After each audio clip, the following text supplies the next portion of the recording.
أعوذ بالله من الشيطان الرجيم. بسم الله الرحمن الرحيم.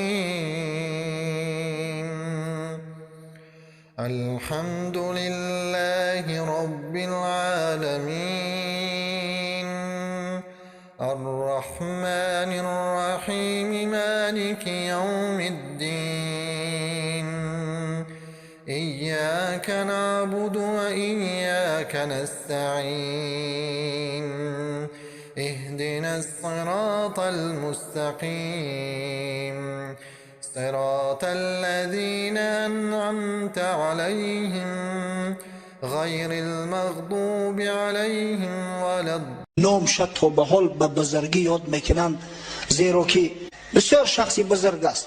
وقتی که در نزع جانکنی افتاد، دست به دعا برداشت، گفت پروردگارا، لحظه های آخرین حیاتم است. خالقا، یا رب، به حق آن که من هر کی را دیدم که گفت از تو سخن، با همه نوع خریدارش شدم، یاری او کردم و یارش شدم. پروردگارا گفت من عبادات خدمت در پیش تو نمیکشم، شرم میدارم، زیرا هر چی کردم برای خودم کردم. نماز خواندم برای خود خواندم، عبادت کردم برای خود کردم، روزه گرفتم برای آخرت خود گرفتم. من برای تو همه قدر کار کردم. پروردگارا، در هر کجا کسی را دیدم که سخنی تو نمیگفت، مردم به سوی تو میخواند، دعوت به دین تو میکرد، با همه نوع خریدارش شدم، یاری او کردم و یارش شدم. تکبیر! چقدر که تانستم کمکش کردم، دستگیریش کردم.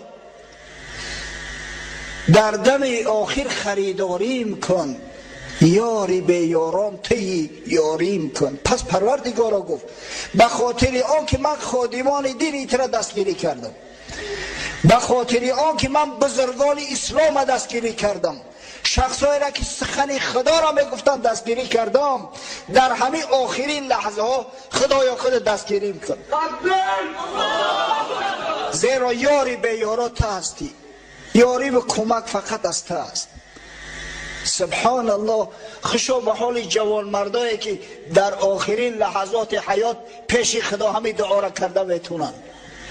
انشاءالله خدای تعالی مزد کار اینا را هرگز ضایع نمیگذارد، زیرا پیغمبر خدا صلی الله علیه و سلم بشارت داده است المرء مع من احب، هر مرد همراه محبش حشر می شود. بخاری روایت میکند از حضرت انس ابن مالک رضی الله عنه، سمع عبدالله ابن سلام بقدوم رسول الله صلى الله عليه وسلم، فأتى النبي صلى الله عليه وسلم فقال إني سائلك عن ثلاث لا يعلمهن إلا نبي.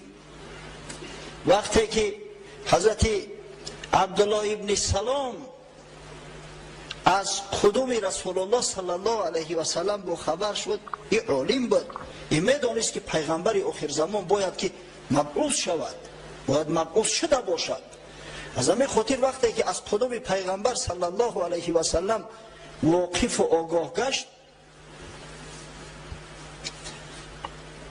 نزدش آمد، گفت یا محمد صلی الله علیه و سلم، از سه چیز سوالت میکنم که غیر از پیغمبر کسی به او سوالا جواب گفته نمیتونه. اگر جواب گفتیم ایمان میارم. فما اول اشراط الساعه، سوال اول، اولین نشانه عظما و بزرگ قیامت چی است؟ با چه چیز مردم میدونن که قیامت اکنون نزدیک شد؟ و ما اول طعام اهل الجنه، سوال دیگم، وقتی که جنتی ها وارد جنت میشوند، خداوند قبل از همه با چه چیز اونا را ضیافت میکند؟ ضیافت اولی که خداوند برای اهل جنت آماده میکند کدام طعام است؟ و ما ینزع الولد الى ابیه او الى امه. سؤال سیوم، چه چیز طفلک به مادر یا به پدر شبیه میگرداند؟ بعضی کودکان شبیه پدر اولاد پدر میشوند، بعضیش هم میبینی به اولادای مادریشو به تقوایی و نمیدونم خیش تبارای مادریشو شباهت دارند. چه چیز سببی همین میشود؟ چرا بعضی کودک شبیه رگ پیوندی پدری میشود، بعضیش رگ پیوندی مادری؟ حضرت صلی الله علیه و سلم گفت یا عبدالله اخبرنی بهن آنفا جبرئیل علیه السلام. ای عبدالله گفت قبل از آمدن ته حضرت جبرئیل نزدم آمد و مرا خبر داد که عبدالله ابن سلام پیشت میآید و همین سوال میکنه، جوابش بگو. عبدالله ابن سلام گفت جبرئیل؟ حضرت گفت نعم، آره. گفت فذاک عدو الیهود من الملائکه. آخه گفت ما را تعلیم دادیان که جبرئیل دشمن یهودی ها است. نعوذ بالله. این جبرئیل اما ارخانگل گوریل است، ارخانگل گوریل، یعنی که ملائکه بزرگ جبرئیل در نزد اهل کتاب همه هست. این خانه سوخته را ببینید. حضرت جبرئیل وحی الهی را به یک شخصی از غیر بنی اسرائیل آورده است، دشمن یهودش اعلام کردند. حضرت صلی الله علیه و سلم در جواب آیه قرآن تلاوت کرد: اعوذ بالله من الشیطان الرجیم قل من کان عدوا لجبرئیل فانه نزله علی قلبک باذن الله مصدقا لما بین یدیه و بشرا و هدی و بشرا للمؤمنین. بگو به این شخص ای حبیبی من، کیست او جاهل احمقی که جبرئیل دشمن خود اعلام کرده است؟ جبرئیل که 600 پر دارد، به همین نوع که یک قناتش تمام دنیا را زیر زبر میکنه، او احمق کی است که این جبرئیل دشمن خود اعلام کرده است؟ چه دشمنی کرده میتونسته باشم به جبرئیل؟ هجوم پشه چی آورد خلل بر مایه فیل؟ جبرئیل که قرآن بر قلبت نازل کرد و توسط او قرآن تو دین ادیان و پیغمبران پیشین تصدیق کردی و این قرآن سبب هدایت و یک بشارت بزرگی از برای مسلمانان شد. بعدا گفت فاما اول اشراط الساعه فنار تحشر الناس من المشرق الى المغرب. سؤال اولت گفت اولین نشانه عظمای قیامت یک آتش بزرگی هست که مردم از سوی مشرق به طرف مغرب می دواند. یک آتشی که از جانب یمن پیدا می شود، مردم به سوی حجاز می تازاند. و اما اول طعام اهل الجنه فزیادت کبد الحوت. اول طعامی که خداوند از برای جنتی ها آماده میکند، سوال دیگه جگر ماهی است، یک بولیون ای جگر ماهی. اهل جنت عذاب و مشقت زیاد میکشند، در صحرای محشر خیلی مشقت میکشند، بعد از بالای پول صراط عبور میکنند در ترس تهلکه. از همین خاطر وقتی که داخل جنت میشوند بسیار بیمدار شده اند. برای بیمارو میدونه نه در دنیا بولیون میبرند، اگه بولیون ماهی از جگر ماهی بسیار نادر است، دلیکتیز است، عادتا بولیون مرغ میبرند. خداوند برای بنده های جنتیش بولیون از جگر ماهی آماده کرده و میبرده است. طعام اولی که برایش تعارف میکنه. پروردگار وارد شدن به جنت، نوشیجان کردن این طعام شیرین گوارا را از برای قوم مسجد ما و مجموعاً از برای جمیع امت حبیبت محمد صلی الله علیه و سلم نصیب گردان. آمین.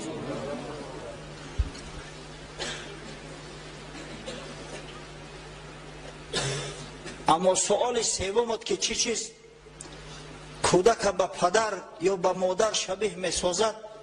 حضرت فرمود اذا سبق ماء الرجل ماء المرأة نزع الولد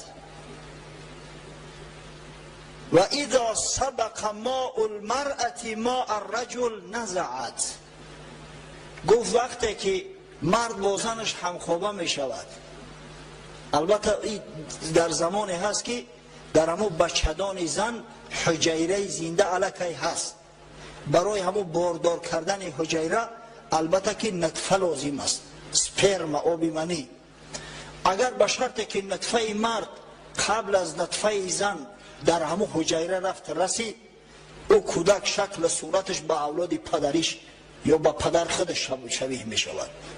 اما اگر زن احتلامی شود و آب زن قبل از آب مرد به همون حجیره رسد، در او صورت شکل صورت زن شبیه اولاد مادریش می گردد. این سخن در صورت گفت که نه علم امبریولوژیا بده نه اوزی بده، چیزی نبود. واقعا را غیر پیغمبرا کسی نمیداند. از این خاطر عبدالله ابن سلام که عالم بود، عالم حقیقی بود و ایمان به کتاب‌های خدا داشت، گفت اشهد ان لا اله الا الله و اشهد انک رسول الله. گواهی میدهم به درستی که نیست معبودی بر حق مگر الله جل جلاله و گواهی میدهم که تو رسولی بر حق خدا هستی. ایمان آورد. بعدا گفت یا رسول الله این الیهود قوم بهت. ای حبیب خدا، گفت این خانه سوخته این جهوتا را من میدونم واقعی قوم من هستند، در بینشون کلام شدم. اینا بسیار بهتان میزنن، بسیار دروغگو هستند، بسیار تهمتچی هستند، خودشون تروریستند، مسلمان ها را تروریست میگن. این الیهود قوم بهت فإن یعلموا باسلام قبل ان تسألهم یبهتونی. اگر گفت اینا از اسلام من آگاه شوند که من مسلمان شدم، البته در حق من تهمت ها میزنن. برای همین قبل از او که من اسلام خدمت آشکار کنم، تا اول سوال شکو که همین عبدالله ابن سلام چی کس است؟ فجاءت الیهود، امام بخاری روایت کرده است حضرت انس ابن مالک که یهودی ها نزد حضرت آمدند. حضرت پرسید چون ای رجل فیکم عبدالله ابن سلام، گو همه عبدالله ابن سلام در بین شما چی کس است؟ چی مرتبه و چی منزله دارد؟ یهود در جواب با یک آواز گفتند خیرنا و ابن خیرنا، بهترین ماست، پدرش هم بهترین ما بود. و سیدنا و ابن سیدنا، اشرافترین ماست، پدرش هم از اشراف ما است. و اعلمنا و ابن اعلمنا، عالمترین ما است، پدرش هم اعلم بود، عالمترین ملوهای ما بود. حضرت صلی الله علیه و سلم سؤالش کرد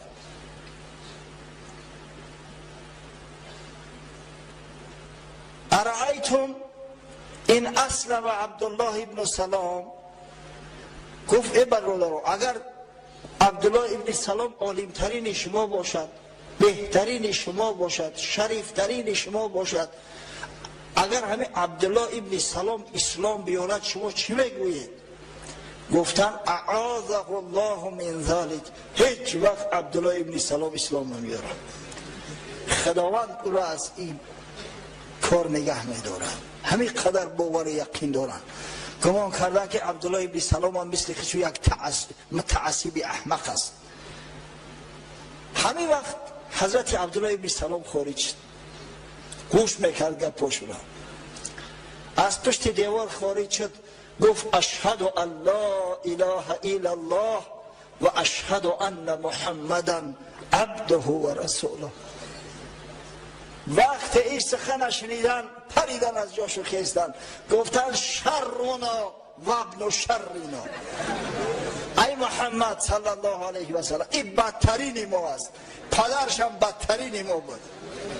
این کثافت را ببینید، بی شرمی را ببینید، بی حیایی را ببینید. با حضرت عبدالله ابن سلام خندید، گفت فهذا التی کنت اخاف یا رسول الله. ای حبیب خدا، گفت من این فتنه شو میترسیدم. چالی میان در پیشت میگن که او دیوانه های، او فلان های، او بسمدان های، او فناتیک های. از همین میترسیدم، برای همین گفتم اول سوال شکر بعد من اسلام آشکار کنم.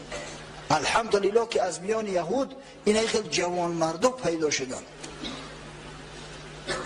و نامشو افتخار بنی بشر است و در صفحه صحابگان بزرگ رسول الله صلی الله علیه و سلم ابدالآباد ثبت گردیده است.